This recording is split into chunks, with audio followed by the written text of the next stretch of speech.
वादी कश्मीर में सदियों से ऋषि, मुनि, सूफी और संत बसते आए हैं। कश्मीर की सरजमीन कभी भी रूहानी पेशवाओं और आलिमों से खाली नहीं रही। कश्मीर का हुस्न और कुदरती मनाजिर रूहानियत के रास्ते में खुदा की तलाश और जुस्तजू करने वालों को अपनी तरफ खींचते हैं। शायद यही वजह है जो कश्मीर मुख्तलिफ मज़ाहिब की ज़मीन रही है। एक ज़माने में वादी कश्मीर बुद्ध धर्म का मरकज़ रहा, शिव भक्ति का मरकज़ रहा और फिर इस्लाम का। 14वीं सदी की शुरू में बुलबुल शाह और मीर सैयद अली शाह हमदान जैसे बाकमाल बुजुर्ग सेंट्रल एशिया से कश्मीर आए। इन सूफियों ने कश्मीर में इस्लाम की तालीमात को फैलाया।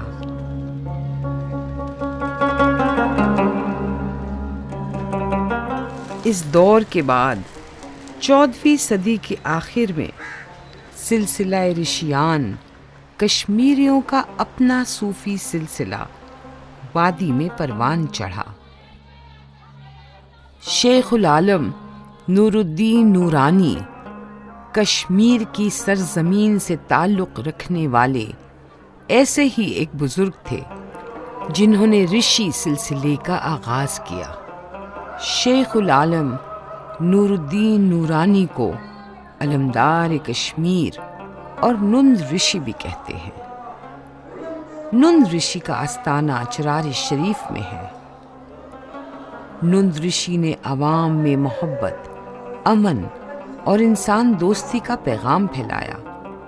गरीबों की मदद करने के लिए कहा, फिरका परस्ती और पिछड़े हुए लोगों के साथ होते हुए जुल्म के खिलाफ आवाज़ उठाई। किसानों और मजदूरों को इज्जत दी। हिंदू और मुसलमान को भाई भाई बताया। उनको एक दूसरे के साथ मोहब्बत और भाईचारे से रहने का सबक दिया। आज भी नुंद ऋषि का आस्थाना वादी कश्मीर में हिंदू मुस्लिम इत्तेहाद की एक पहचान है। नुंद ऋषि के आस्थाने पर समाज के हर तबके से और हर मजहब के लोगों का हुजूम रहता है। शेखुल आलम नूरुद्दीन नूरानी के कई रूहानी वारिस हैं। 15वीं सदी से 17वीं सदी तक, यानी ये 300 साल का ज़माना ऋषियों के उरूज का दौर था। हजारों की तादाद में सिलसिला ऋषियान के बुजुर्ग कश्मीर वादी में चारों तरफ फैल गए। मुगल बादशाह जहांगीर के ज़माने में 2000 से ज़्यादा ऋषि थे। जहांगीर बजाते खुद ऋषि बुजुर्गों से बहुत मुतासिर रहे। जहांगीर लिखते हैं, समाज में सबसे ज्यादा इज्जत ऋषियों की है। ऋषि सूफी सादगी और अमन पसंद हैं, अवाम की खिदमत में मसरूफ रहते हैं। बुद्ध धर्म और हिंदू धर्म के साधु संतों की तरह ये ऋषि गोश्त से परहेज करते हैं। जंगलात की जड़ी बूटियां और फल खाते हैं। ऋषि बुजुर्ग अक्सर शादी नहीं करते, पहाड़ों की तन्हाई में इबादत करते हैं। ऋषियों की तारीफ करते हुए जहांगीर ने आगे लिखा है, ऋषि सिलसिले के बुजुर्गों का इखलाक और किरदार अवाम के लिए नमूनाए अमल है। कश्मीर वादी का ऋषि सिलसिला हिंदू, बुद्ध और इस्लामी रूहानी रिवायात का खूबसूरत संगम है।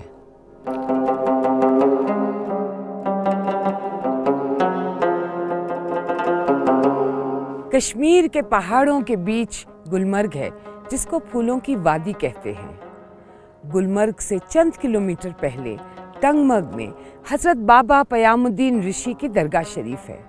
लगता है यहाँ के पहाड़ अल्लाह के जिक्र से गूंज रहे हैं। लोग दूर दराज से बाबा ऋषि की जियारत के लिए आते हैं और माना जाता है कि बाबा ऋषि किसी को भी खाली हाथ नहीं लौटाते। बाबा पयामुद्दीन ऋषि का ताल्लुक कश्मीर वादी में गंदरबल के पास चतुरगुल गांव के एक रईस और सियासी घराने से था। उनके वालिद चंदर गांव में रहने लगे, जहां बाबा ऋषि की पैदाइश हुई। बाबा ऋषि अपनी जवानी में यानी 15वीं सदी के शुरू में मकामी हुकूमत में गवर्नर के ओहदे पर फाइज हुए। एक ऐशो आराम की जिंदगी गुजार रहे थे। एक दिन बाबा ऋषि की जिंदगी में एक ऐसा मोड़ आया जिससे उनकी दुनिया बदल गई। एक दिन कहीं जा रहे थे, खादिम साथ में था, घोड़े पर उतरे, एक जगह थोड़ा बैठ गए। वहाँ का एक काफिला देखा, चूंटी का एक काफिला देखा, चल रहे हैं। यहाँ से जाते दाना लेके वहाँ से खाली आते हैं।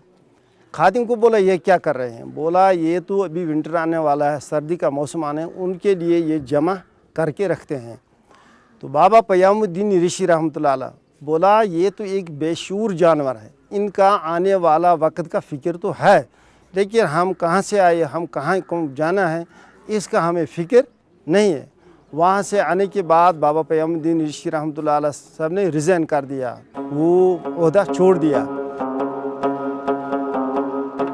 बाबा पयामुद्दीन ऋषि ने इन चींटियों से सबक लिया और दुनिया के ऐश व आराम को छोड़कर खुदा की तलाश में निकल गए। बाबा ऋषि शेखुल आलम नूरुद्दीन नूरानी नुंद ऋषि के खलीफा और रूहानी जानशी हजरत सखी ज़ैनुद्दीन ऋषि के मुरीद हो गए। एक लंबे अरसे तक बाबा पयामुद्दीन ऋषि हजरत सखी ज़ैनुद्दीन की खिदमत में रहे। हजरत सखी ज़ैनुद्दीन की तालीम और तरबियत में बाबा ऋषि ने रूहानी मंजिलें तय की और एक बुलंद मकाम हासिल किया। हजरत सखी ज़ैनुद्दीन की सोहबत में एक अरसा गुजारने के बाद बाबा पयामुद्दीन ऋषि बाबा शुक्रुद्दीन की खिदमत में रहे। बाबा शुक्रुद्दीन हजरत सखी ज़ैनुद्दीन के खलीफा हैं, यानी बाबा ऋषि के पीर भाई। बाबा शुक्रुद्दीन का आस्ताना सोपुर में वुलर झील के करीब एक पहाड़ी के ऊपर है। बाबा शुक्रुद्दीन की दरगाह एक निहायत पुरसुकून जगह है।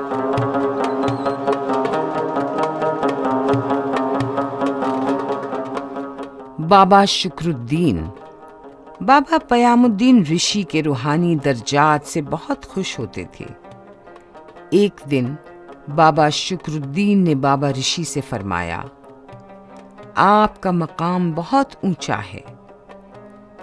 ये फरमाकर बाबा शुक्रुद्दीन ने एक तीर से निशाना लगाया।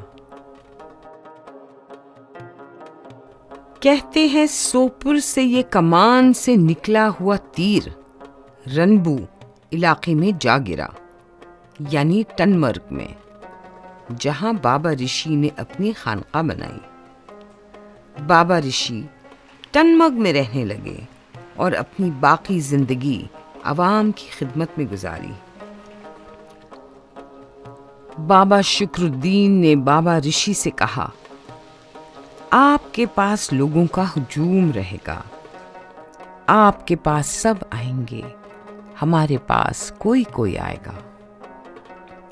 बाबा पयामुद्दीन ऋषि की दरगाह शरीफ टनमर्ग की पहाड़ियों के बीच एक खूबसूरत पगोडा नुमा इमारत है। दरगाह शरीफ के अंदर लकड़ी की नक्काशी के सतून हैं।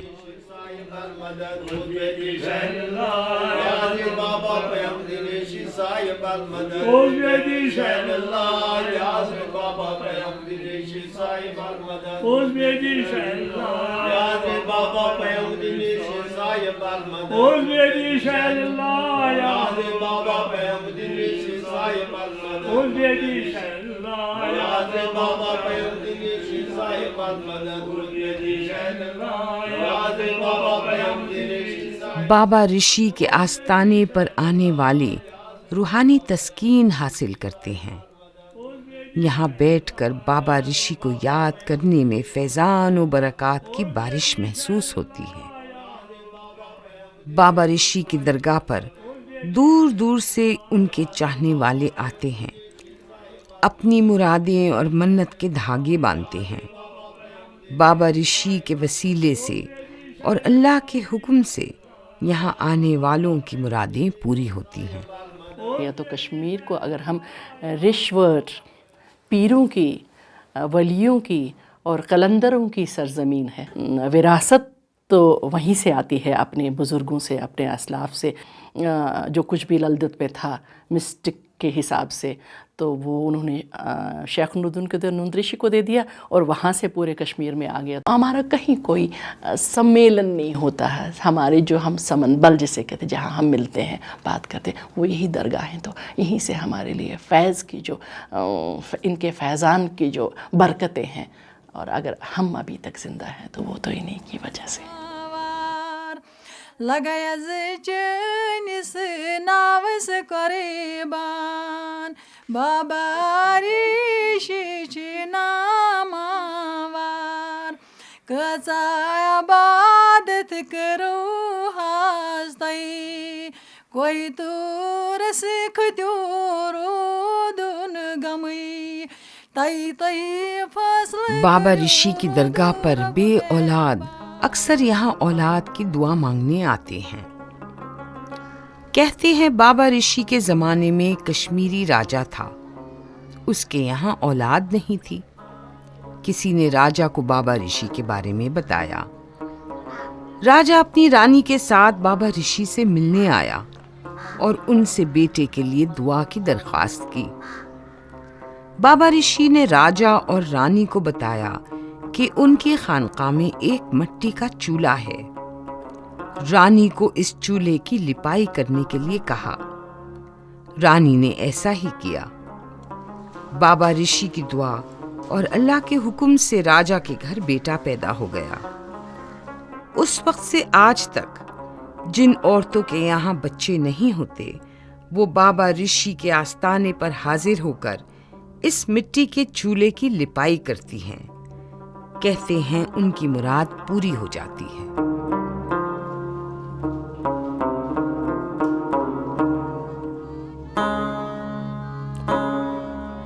राजा के यहाँ जब बेटा पैदा हो गया तो बाबा ऋषि ने राजा से कहा कि बच्चे का मुंडन उनकी खानकाह में ही किया जाए। राजा और रानी ने ऐसा ही किया। उस वक्त से बाबा ऋषि के चाहने वाले अपने बच्चों का अकीका यानी उनके सर के पहले बाल उतारने की रस्म यहाँ दरगाह पर करते हैं।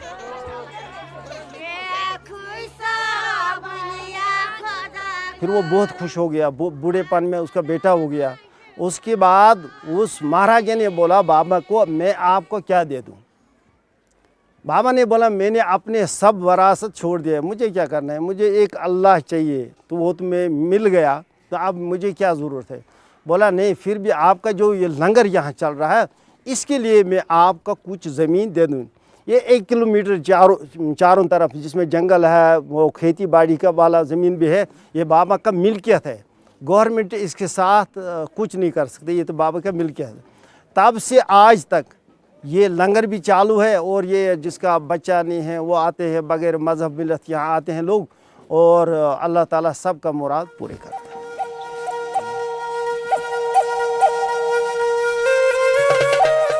बाबा ऋषि के ज़माने से उनके आस्थाने पर लंगर जारी है। यहाँ रोज़ लंगर पकता है। बाबा ऋषि के यहाँ आने वाले ज़ायरीन और मुसाफिर लंगर में शरीक होते हैं। सिलसिला ऋषियान के बुजुर्ग मुसाफिरों के खाने पीने और रहने का ख़ास ख्याल रखते थे। यही वजह है जो आज सदियों बाद ऋषियों के आस्थानों पर लंगर का ख़ास एहतमाम होता है। यहाँ से कोई भूखा प्यासा नहीं लौटता। और जो कोई आएगा, चाहे किसी भी कोई भी मन्नत है, तो सबों की मन्नत पूरी हो जाती है, चाहे वो गैर मुस्लिम है, चाहे वो मुसलमान है, कोई भी। क्योंकि बाहर से बहुत ज़्यादा दूर से यहाँ लोग आते हैं, लेकिन खाली कोई नहीं गया आज तक।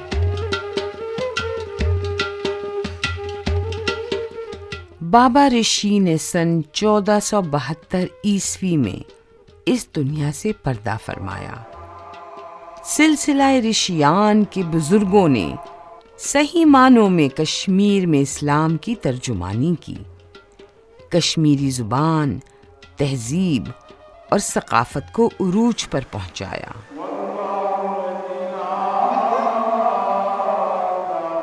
ऋषि सूफ़ी कश्मीर विरासत का अनमोल और अटूट हिस्सा हैं।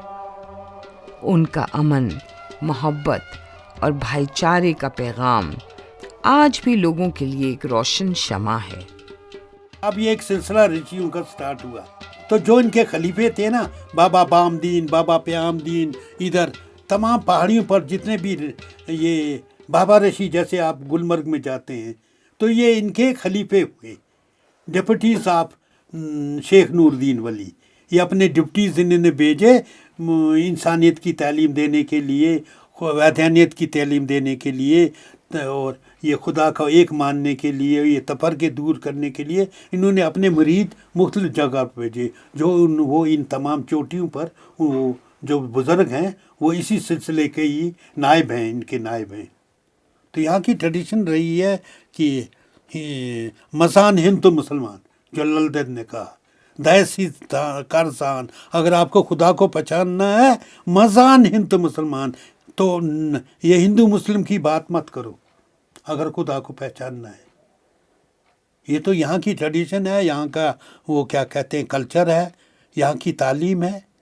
कश्मीर नॉन वायलेंट रहा है। कई लोग अपने नाम के साथ अभी भी कहते हैं, ऋषि का यूज़ करते हैं। वो तो यहाँ के रग रग में है, वो तो it's mix with our blood. नून ऋषि ने तारीख स्टार्ट की पौधे लगाने की। उन्होंने कहा हर जगह पौधे लगने चाहिए, और जहाँ तक कहा कि फॉरेस्ट उनका है कि फॉरेस्ट की प्रोटेक्शन करो, पौधों की हिफाजत करो। वादिये कश्मीर की माहौलियात और जंगलात की हिफाजत में ऋषि सूफियों की खास खिदमत है। कहते हैं बाबा ऋषि ने अपने हाथों से हजारों पेड़ पौधे लगाए, अपने मानने वालों को भी पेड़ लगाने का हुक्म दिया।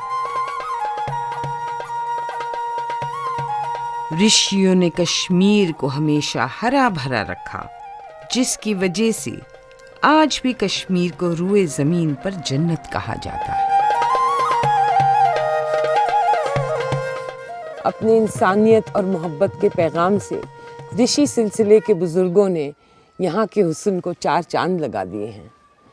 मुझे जिगर मुरादाबादी का एक शेर याद आता है, उनका जो काम है वो अहले सियासत जाने, मेरा पैगाम मोहब्बत है जहाँ तक पहुँचे।